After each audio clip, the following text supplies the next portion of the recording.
Ako si Dims. Tamad daw ako, sabi ng mama ko. Kaya tara, samahan niyo ako sa vlog na to.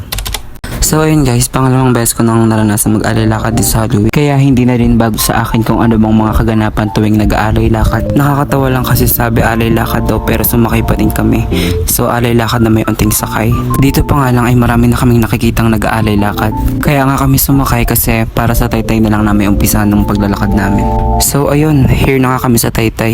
Ito nga pala yung kasama ko, mukha nga siyang masikip kaya isinama ko na.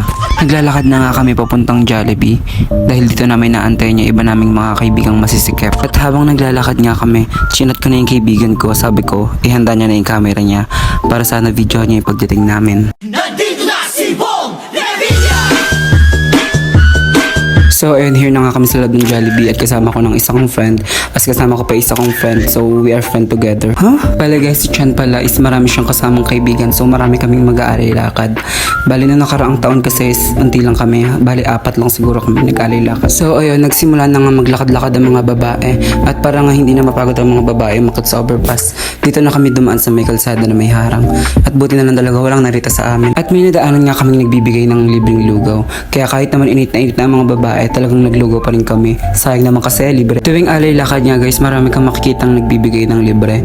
Libreng lugaw, libreng tubig at marami pang iba. Kaya nga nagbabaka sakali kami baka may magbigay ng libreng lalaki. Nadaanan nga rin namin yung nagbibigay ng tubig kaya naman kumuha kami.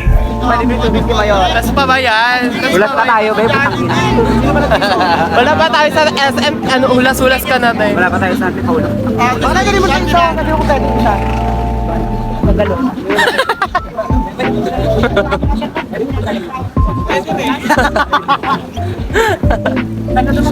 Oh, gago. Paano yung tubig natin tayo? Ayan na, tubig, bakla, oh.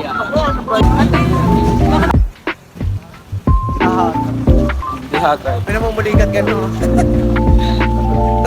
Guys, kita tayo stick leg. Uy! At sa mga oras nga nito guys, nasa SM Taytay na tayo. At dahil mabait ako this Holy Week, binati ko ng Merry Christmas yung mga nagbabantay. Tinanong ko nga rin si kuya kung saan ba yung papuntang Antipolo pero hindi niya ko pinansin. Siguro hindi niya alam kung saan papunta. Napahiya nga ang babae sa part na yon. Kaya guys, lesson learned, di bali nang magbiro sa laseng, huwag lang sa taong broken.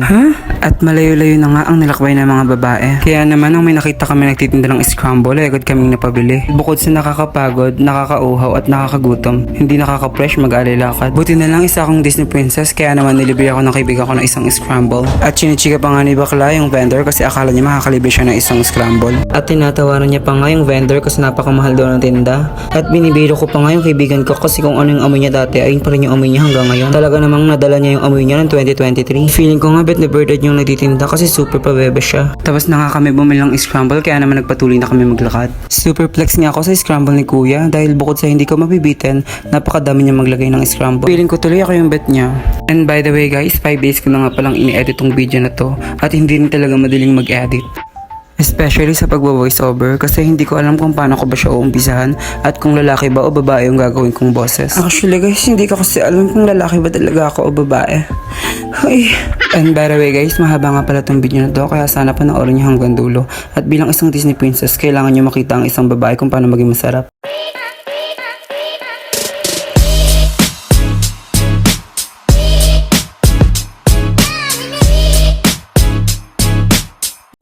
So ayun guys, nakita nyo na kung paano maging masarap ang Disney princess. Kaya naman patuloy na tayo maglakad at abangan nyo ang part 2.